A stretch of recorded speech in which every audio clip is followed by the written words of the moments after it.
Hola, bienvenido Gracias. en Umag. Gracias, gracias. Pero tenemos que hablar en inglés. No.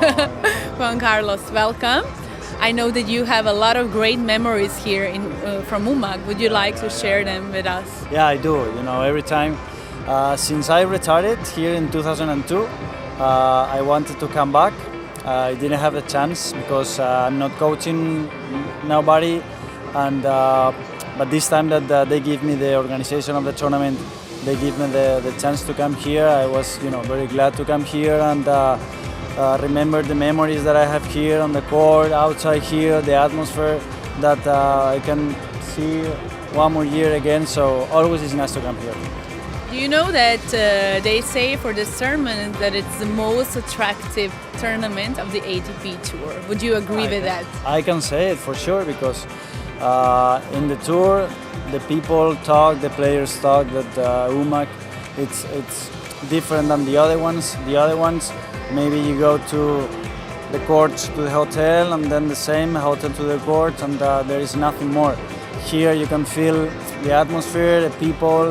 People here love tennis as well. Yeah. And also here is a vacational place, so always it's nice to be here. And because Croatian people are so fun. For sure, that's for sure.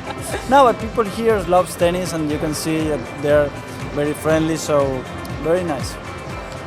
We have big tennis star Andre Agassi here, who is former #1, the same as you are. Mm-hmm. And after he retired, he wrote his book Open. Did you have a chance to read it? I didn't yet. I will, because I heard a lot of things about the book.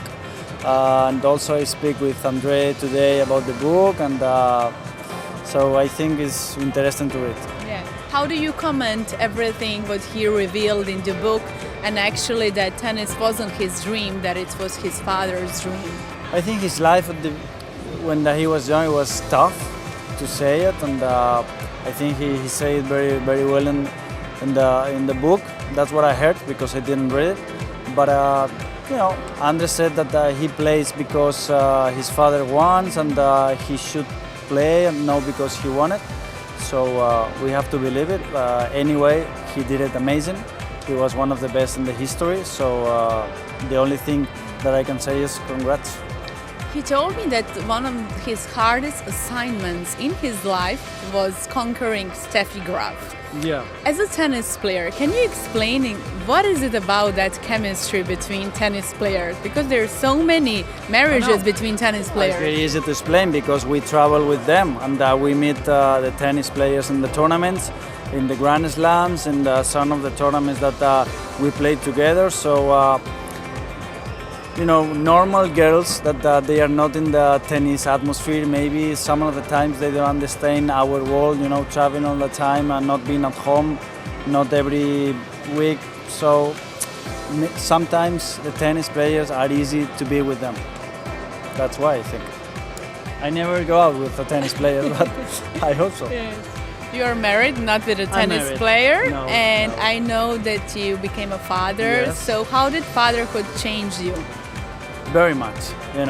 Everything is different. At the beginning it's hard because everything is changed completely.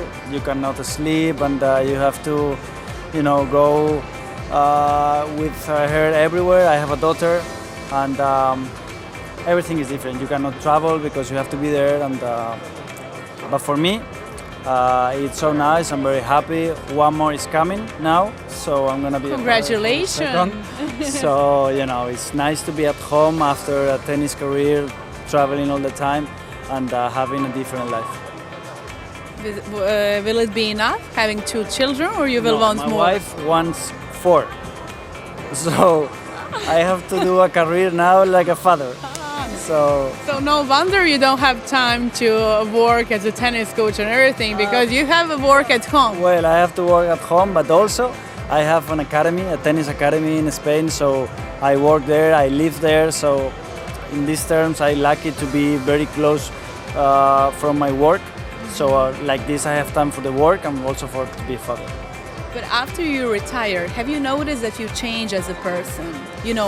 Not having all those same habits of playing tennis and traveling all the time. Did it change you? By the moment you decide that you're gonna stop, you have to start to think different. because the next day you don't have to practice, you don't have to go to the tournaments.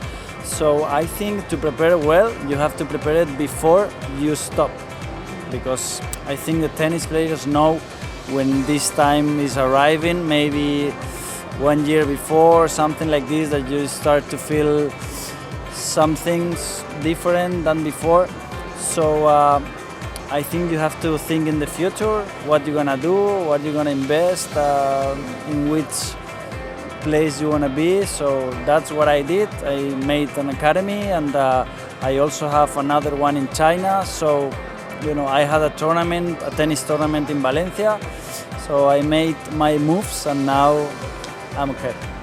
Thank you, Juan Carlos, and good luck with all your projects. And hopefully, our next interview you're going to be in Spain, to your academy. Okay, and we speak Spanish. Solo español. Gracias.